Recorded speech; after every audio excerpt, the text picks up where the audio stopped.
Ready to break free from algorithms, vanity PR, and money-sucking ads? My name's Larissa Werstiak, and I've learned in 7 years of jewelry marketing that content is the crown jewel.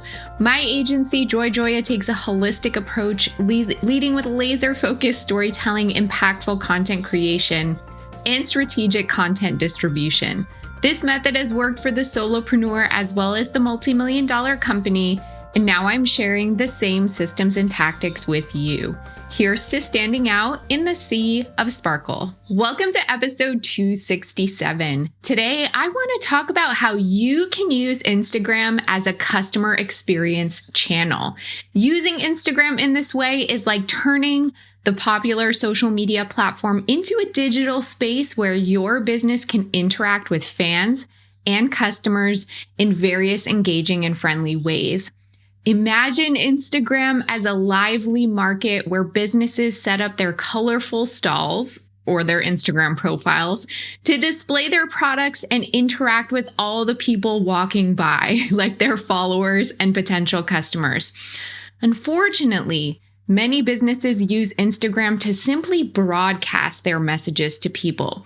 They have a specific goal, usually selling a product, and they expect that everyone who sees their post will be automatically eager to purchase that product.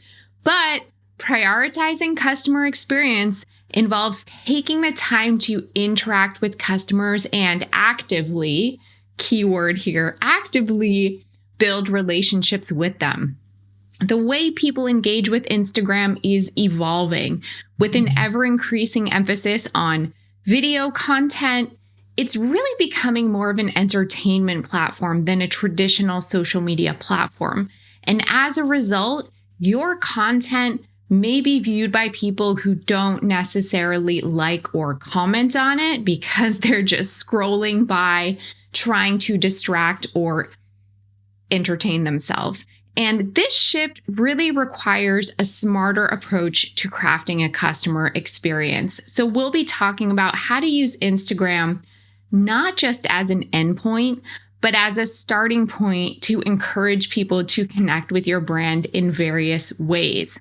We'll be looking at this topic through the lens of Hilary Finck Jewelry, who we've been spotlighting as a jewelry brand case study. If you're joining the podcast series for the first time this season, I'd suggest starting with episode 252. That way you can meet Hilary and understand the journey we've been on up to now. But before our conversation with Hilary, I'll discuss when it makes sense for a jewelry brand to shift its focus to boosting customer experience on Instagram, some ideas for doing so, and how to use Instagram as a springboard for other marketing efforts. But before we get to that solid gold, I'd like to take a moment to remind you that this podcast has both audio and video, so you can either listen on your favorite podcast platform or watch on YouTube by searching Joy Joya. You can support the podcast for free by taking the time not only to subscribe, but also to leave a rating and review on Apple Podcasts. Okay, my sparklers, let's get into today's episode, which is all about using Instagram as a customer experience channel, which means your business on Instagram isn't just selling at people on Instagram, but you're also creating an engaging, interactive, and friendly space where customers can see your products, talk to you, give you feedback, and feel like they're part of a community all through their phone or computer screens. So when does it make sense for a jewelry brand to focus more on building and boosting customer experience through Instagram? Well, first of all, if you feel like the algorithm just hasn't been doing you any favors and you've been frustrated by low engagement, and you're thinking there must be something else I can do, or you've kind of just given up, this is the something else that you can do. This is the new approach, the new focus that you can take to really work with the followers and the engagement that you have. So that's one sign. 2, this could help you stand out in a competitive market. We know Instagram is full of jewelry brands, even just like fashion and accessories brands. So if you're focusing more on customer experience and you're focused on personalized interactions and really engaging content, that can help make your brand more memorable. Also, if you've received customer feedback, like let's say you've heard from your customers that they want more interaction, they want enhanced engagement, they feel a little bit disconnected from your brand, this is a chance for you to kind of connect with them on a more personal, engaging level. Definitely, if you've got some new products or collections up your sleeve and you've been looking for ways to bring more attention to them because you feel in the past that your launches have fallen flat, these moments are perfect opportunities to create more immersive, engaging experiences on Instagram, whether you're showcasing your new products through stories, definitely through live video, and through more interactive and creative posts. Special promotions or events. I think this is a really good time of year to talk about this because we know Black Friday has basically become like an e-commerce marathon. And there's so much noise out there. It's very crowded, not just in jewelry, but you're competing with like every product a person could possibly buy because they're trying to figure out how to delegate their money on all the gifts, on all the things they want to treat themselves to. So enhancing the customer experience, finding ways to really actively engage customers, get them excited and involved, emotionally tied to your brand. If you're having a special promotion or an event, that will make it more likely that people will pay attention to you. Also, if you're a newer to market brand, or you really feel like your brand perception needs a boost because one, maybe the brand feels a little distant, especially if you are fine or luxury, or maybe you feel like you could be more customer centric, or maybe you just feel like you're kind of like a nobody in the marketplace. Working on customer experience on Instagram can really help improve your brand's image and again, connect more deeply with your audience. Also, if you either want to encourage more user-generated content or find opportunities to share user-generated content that you have, focusing on customer experience makes it a no-brainer to really get your customers involved and show how they are wearing and enjoying your jewelry. And if you're seeking to improve customer loyalty and get those first-time purchasers to come back again and again, then focusing on customer experience is really the key to building that loyalty because you'll be engaging with customers in a meaningful way and they will really feel like they have a relationship with you and loyalty to your brand. So you're thinking, okay, Larissa, I get it. It's important. How do I do it? So here are some ideas for actually using Instagram as a customer experience channel. Let's talk about the most obvious one first. Instagram is, of course, a platform with a focus on visual content. So how can you take what Instagram is, this very visual platform, and use that to boost customer experience? Well, of course, we have that focus on visual elements, whether that's photos, carousels, videos, the Reels format, live streaming.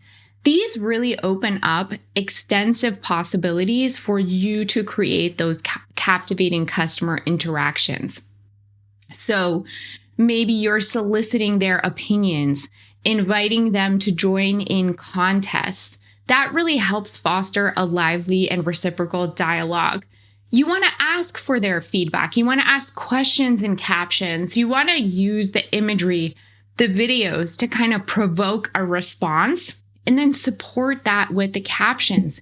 Really make it so they can't not engage. So they have to stop, take a moment, see what this is that you're posting, rather than just doing their normal habit of scroll, ignore. being distracted, distracted. So use all of the different formats that Instagram offers you. Be intentional with them and try to really put all your effort into making everything you post as interesting as possible and not just like a throwaway, oh, I guess I have to post today. Let me just put up a picture of my jewelry. Because I would rather you take the time to think through how this can be as engaging as possible rather than just post for the sake of posting. That's not going to help you in any way. And Instagram stories in particular, I love this for a distinctive method for connecting with customers. One, because the content is like more temporary. It will only last for 24 hours. And two, the stories are really like a direct portal to your DMs.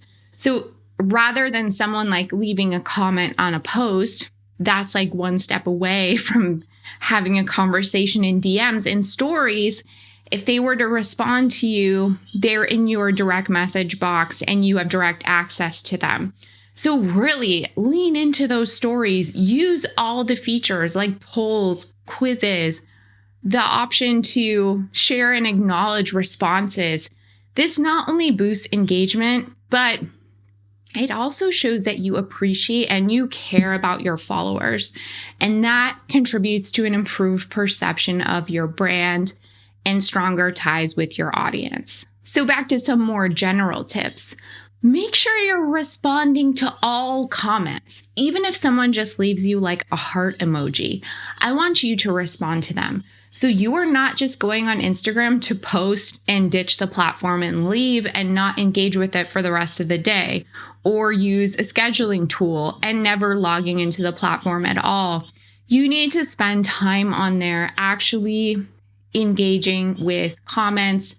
Check your direct message inbox for requests to see if people are DMing you, and make that DM a true like support channel. So be prompt, be personal, respond quickly.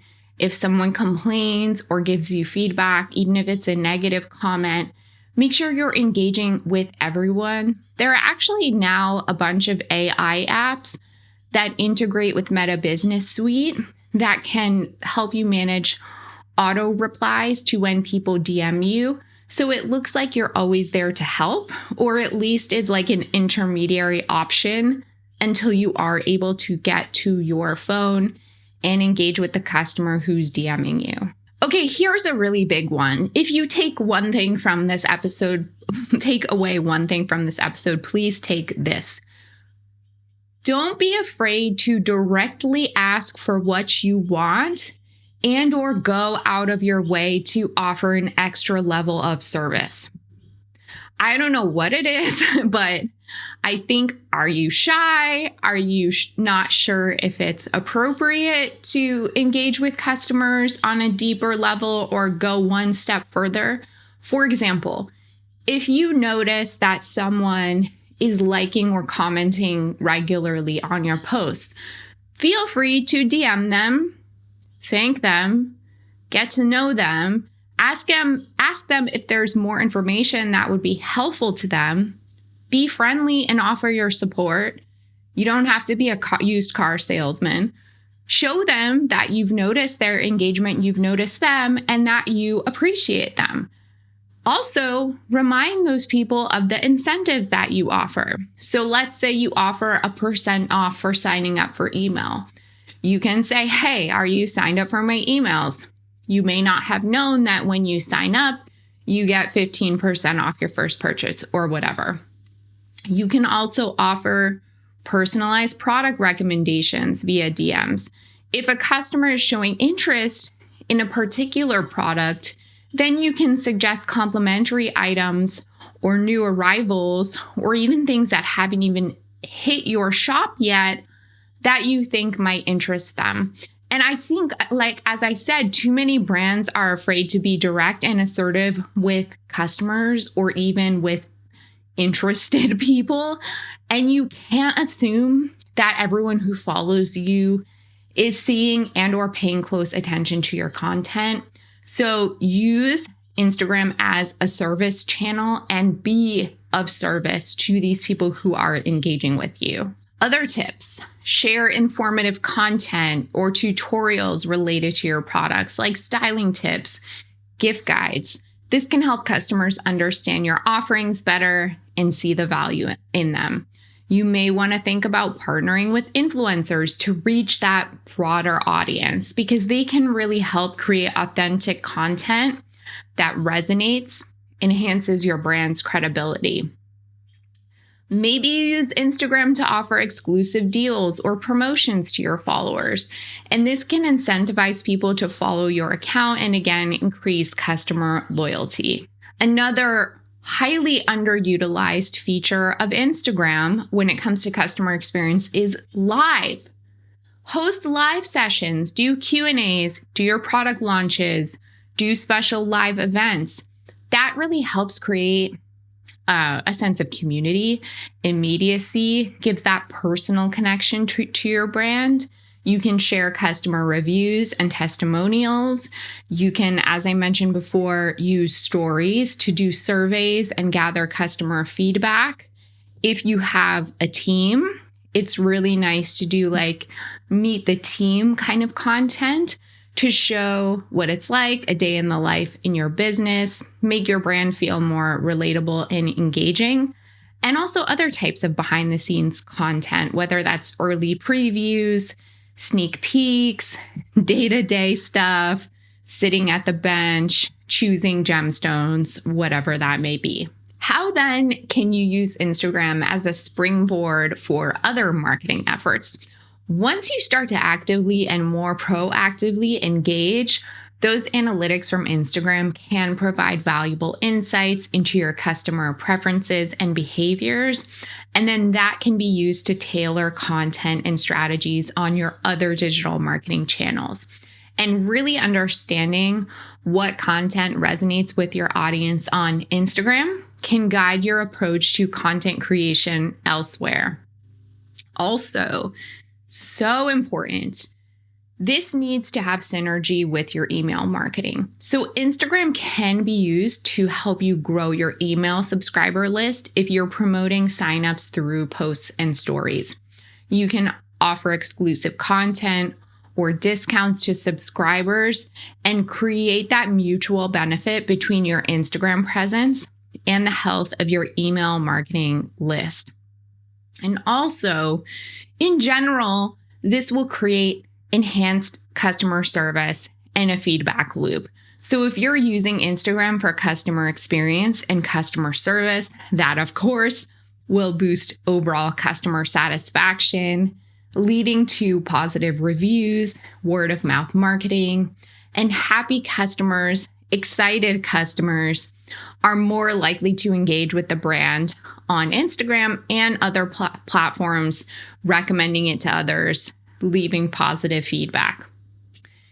In this upcoming chat with Hilary, I'll be talking with her about her own habits for engaging with comments and DMs on Instagram, how she uses feedback on Instagram to grow her business, and more.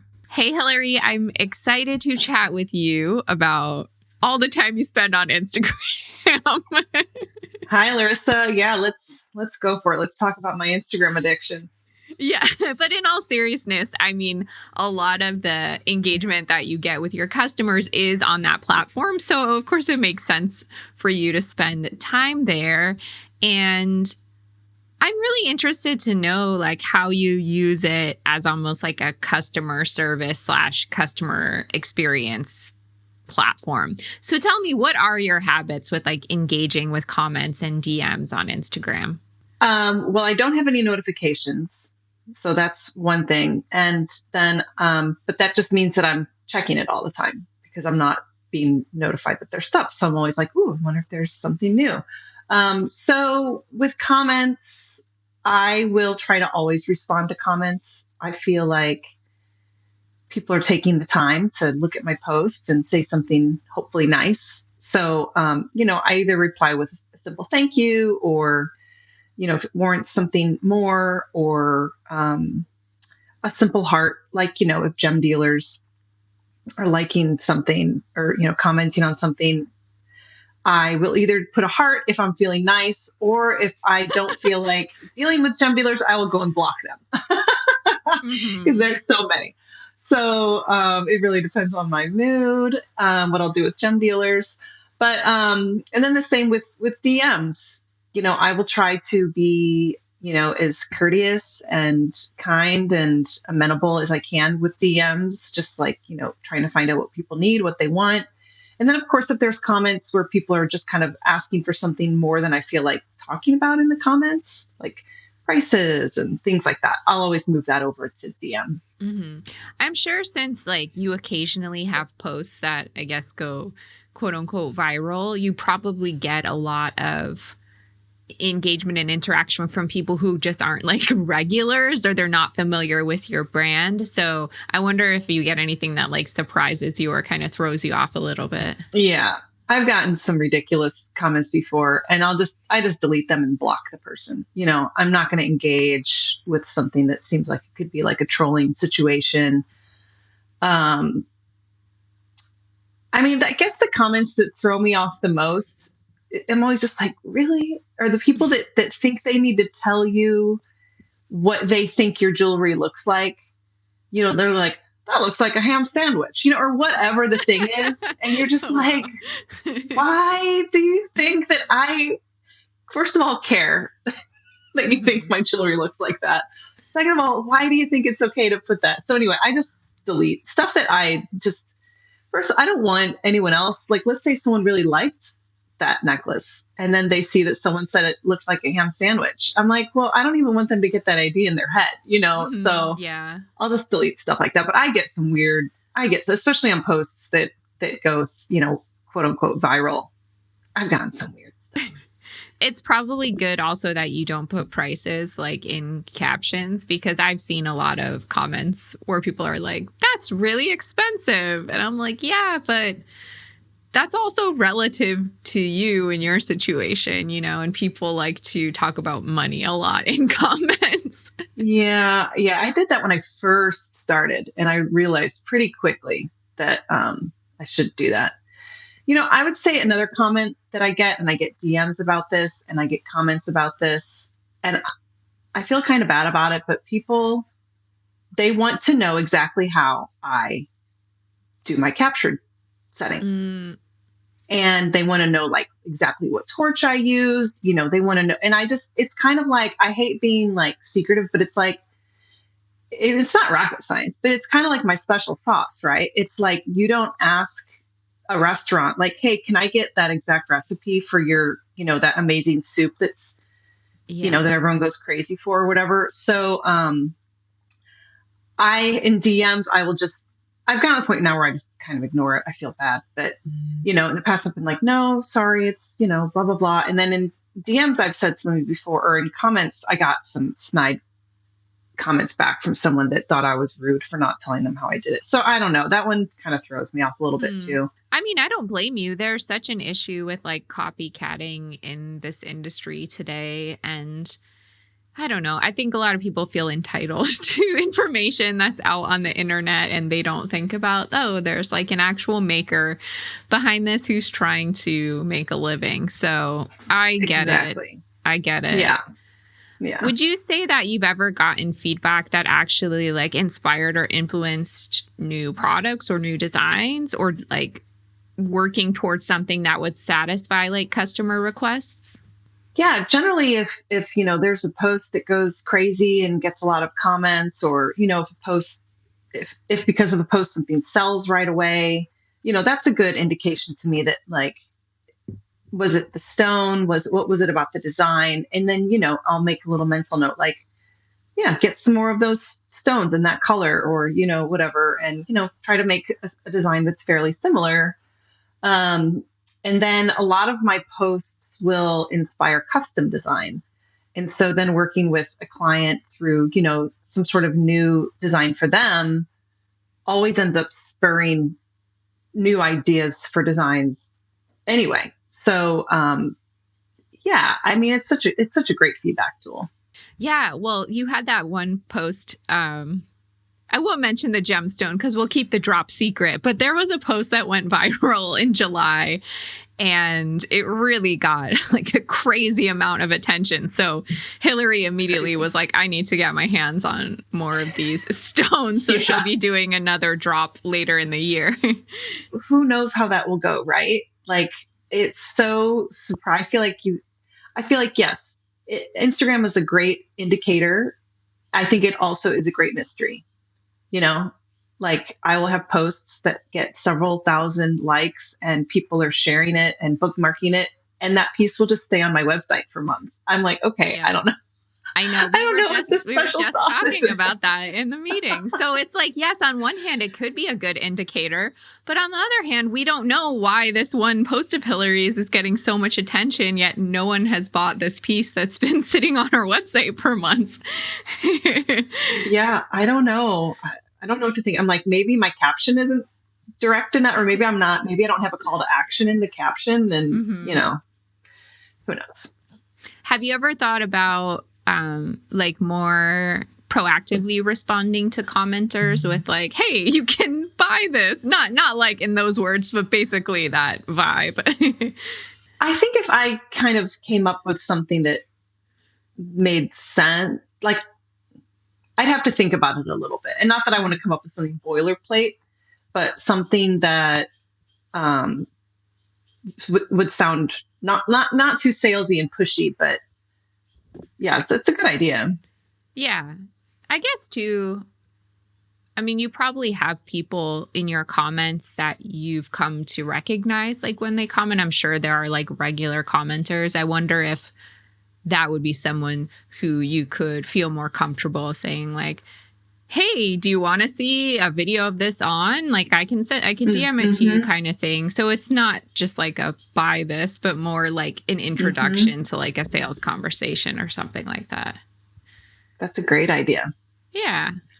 So also I'm sure on Instagram, people who buy your jewelry share pictures as well. Do you typically get like fans and clients sharing pictures of them wearing your jewelry? I get some, and that's not anything I usually ask for. But I do get some. And if I like the picture and I like the way they've styled it, then I will definitely share it in my stories. It's been a while since I've gotten one where I'm like, ooh, I'm not going to share that. You know, it makes you kind of feel bad. And that's why I generally don't ask people to do it, because I will feel bad if someone went to the trouble of taking the picture and then maybe it's a bad, quality image or something, and then I don't end up using it. So yeah. You don't have as good quality control on those pictures.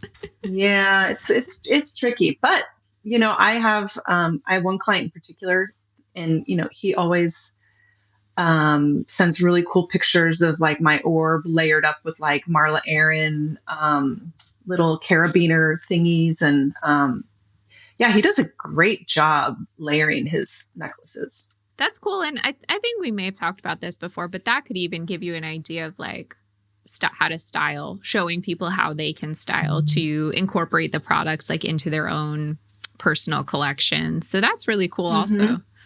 And I love that it's a guy. Like it makes me so happy that there's, men and women wearing my jewelry. Yeah, that's awesome.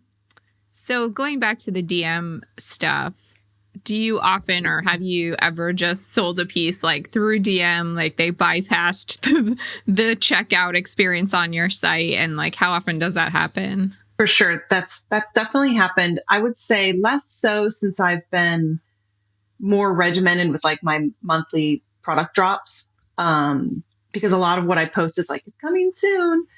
But, before, when I wasn't so set on that model, I definitely would get a good amount of sales through direct message. And, if people want to see, more videos, or, I get a lot of requests where people are like, yeah, I want to see what it looks like in the ear.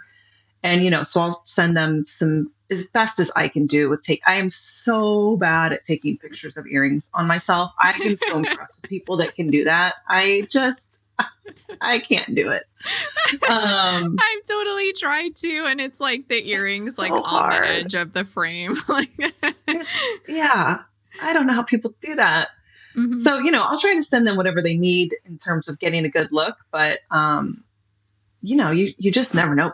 Sometimes people just want something and they want it right then and there. And then we'll just do it through like, Venmo or PayPal or something like Mhm. that. So, have you ever had Instagram lead to like a significant opportunity or collaboration for your business?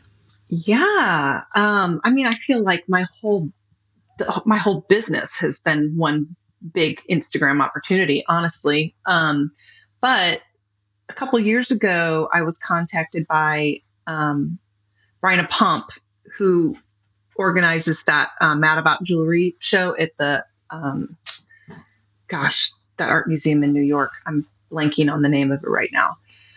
And she invited me to be in the Mad About Jewelry show just Mhm. from finding my jewelry on Instagram. Actually, one of the board members at the museum, it's Oh, the is Museum that of the Art and Museum of Design. Art and Design? Yeah, I was just going to Yes. say. Yeah. One of the board members follows me, and I guess she sent Brian my info, and then Brian liked what she saw. So that was really cool. I got to go to New York for a week and show Ah. at that show. And because of that show, I have some great repeat clientele. So it was really fun too. I mean, it's always fun to go to New York. Yeah. That's Yeah. that's really cool that resulted from Instagram. I like that. I was so excited. Yeah. I mean, it was just like COVID was kind of closing out. We'd all been boosted a few times, and it just felt like, okay, we can do these things. And then if you don't have anything to say about this, that's fine. But I'm curious if there's any sort of relationships you have with your retailers on Instagram. Like, are you guys reposting each other's stuff? Do you find new retail partners through Instagram? Like, how does that influence that part of your business? It's huge. So my retail partners right now, if they share my jewelry in a post, I will definitely share it in my stories. And, if I'm sending a new collection to a store, I'll try to post pictures of that as I'm sending it and saying like, it's going to be at the gallery soon. Or if I'm just kind of having like a spell where I'm like, I don't really have much to post right now. Like, I'm more than happy to go dig through my pictures and find pictures of jewelry that might be at galleries and just do posts about that. And then I've gotten,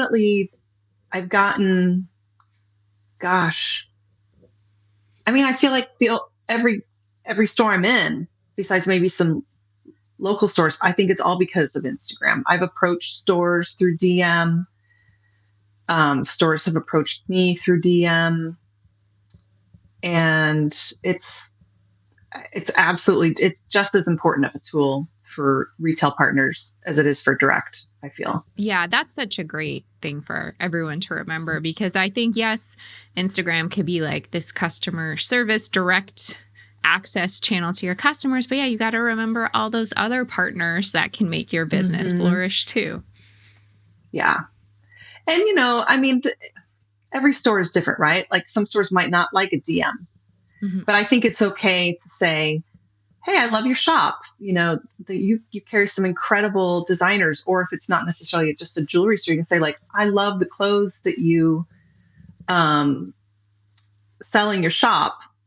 Would you mind if I sent you a line sheet? Or, you never say like, my jewelry would be great in your shop. Like, you just never say that. But, and if they say, yeah, great, it doesn't hurt, I don't think. Mm-hmm. Yeah, a great reminder for everyone. Go for it. Yeah, go for it. That's our encouragement for today. Well, thanks, Hilary. It was great to hear your perspective on this topic. You're welcome. Great to see you, Larissa. Thank you. You too. What did you think about the interview? Are you excited to follow Hilary on this journey? I highly encourage you to check out Hilary's website, hilaryfinck.com, and follow her on Instagram at Hilary Finck Jewelry. And I'll put those links in the show notes as well. Let me know in a podcast review or YouTube comment what you think. All right, let's get into the gold mine. This is a segment of the podcast where I get a little more personal and share insights on entrepreneurship, mindset, success, growth, all things business. And in this week's gold mine, I'm really eager to dive into some of my reflections from the recent Black Friday and Cyber Monday frenzy. It's already been about a week since that weekend event, but I'm recording this just a day after Cyber Monday, so all my thoughts and feelings are still very fresh and buzzing around in my head. So let's talk about the most important thing this year. First of all, and I think this is more and more every year, the whole landscape of Black Friday has shifted so much toward online shopping that old school concept of doorbusters seems very out of date now. I like to kind of joke about which doors we're going to be busting on Black Friday because we all know we're going to be in our pajamas shopping online. So instead, now we have this marathon of deals that span several days, even weeks, maybe, leading up to Black Friday. And it is both exciting and a bit overwhelming. So in my gold mine today, I want to approach this kind of from like a dual perspective, both as a regular consumer and also as a marketer. So I think I have a unique vantage point that allows me to kind of observe and dissect my own shopping behavior with that bit of insider knowledge. I'm kind of like looking over my own shoulder as I'm shopping. So going into the Black Friday and Cyber Monday weekend, I had a shopping list. I was like very specific about what I needed and wanted. And that helps me stay focused and not get sidetracked by those very tempting impulse buys. And I was already on email lists for most of the stores I was wanting to shop from, including many, many more, which is why I need a list so I don't get distracted. And I kept a close eye out for emails from these brands even before Black Friday hit. I know it sounds like I have a lot of time on my hands, but I'm trying to be a very efficient and strategic shopper. So most of the items on my wish list, I was able to snag through those early Black Friday deals. But the marketer in me, as well as the consumer in me, was like a little annoyed and anxious about it because you get those early Black Friday deals, but you keep wondering, and I, as a marketer, I'm like, is this a tactic to get me to buy sooner? Will a better deal be just around the corner? And at the same time, I'm like, I just want to get my shopping out of the way. I don't know if I want to wait till the weekend to see if a better deal comes. But it was a little bit, talking about customer experience, annoying because it was unclear whether or not a better discount was coming. And instead of getting me to just bite the bullet and buy as the discount was in front of me, I felt like there was kind of a lack of transparency. Like, I don't know, just tell me this is the best discount and that you're going to have it through the weekend rather than me like having anxiety about whether or not to buy it. Because what might happen is I might change my mind during that time that I'm waiting for perhaps a better discount to come.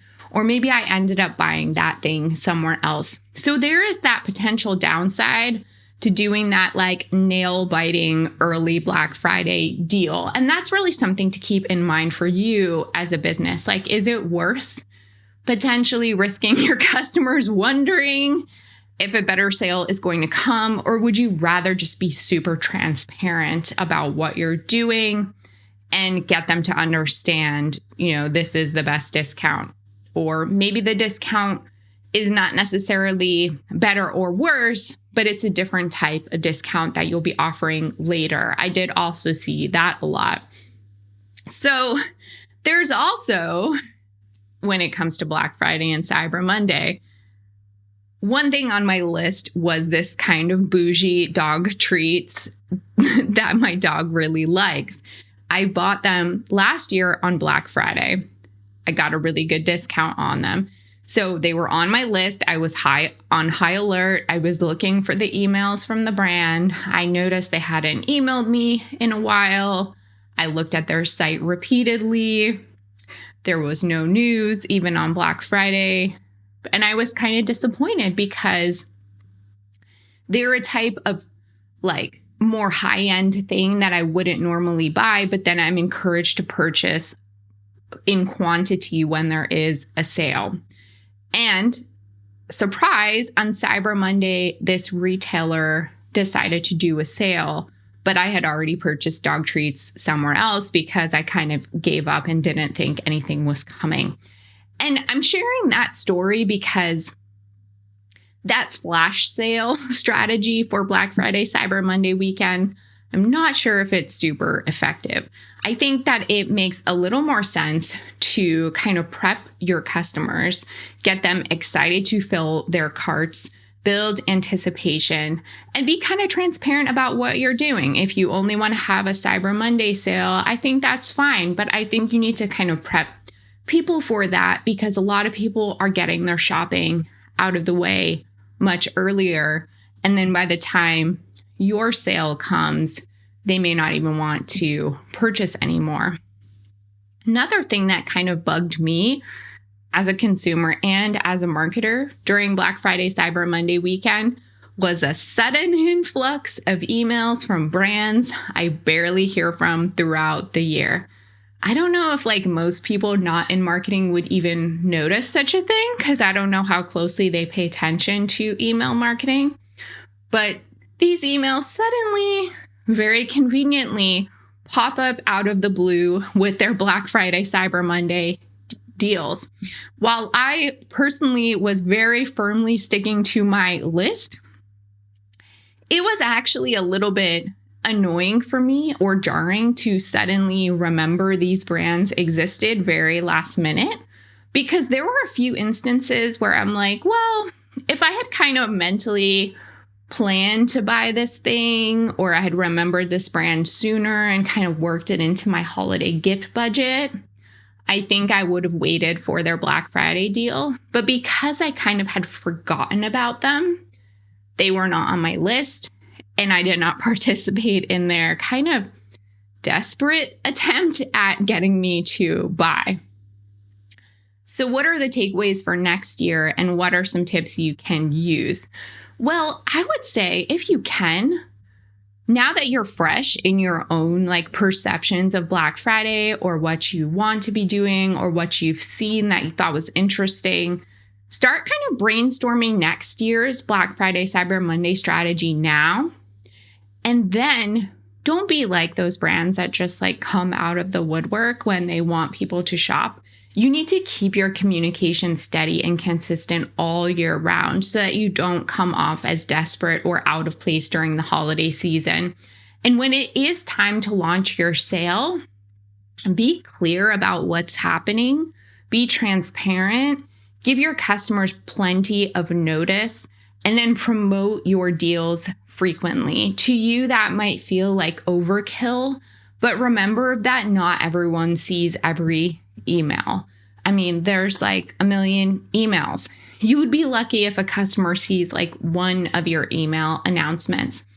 During this Black Friday, Cyber Monday weekend, the only brands that really annoyed me were the ones where I'm like, wait, who are you again? Because again, they hadn't been consistent with their marketing and they hadn't warmed me up to purchase.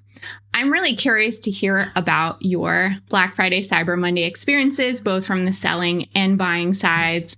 So drop me a line in an Instagram DM, leave a review on the podcast, or comment on YouTube. Let's chat about it. Did you have any questions about today's episode? You can always email me Larissa, that's LARYSSA @joyjoya.com. If you love this podcast, please share it with a friend who'd appreciate it. And don't forget to subscribe as well as leave a review on Apple Podcasts.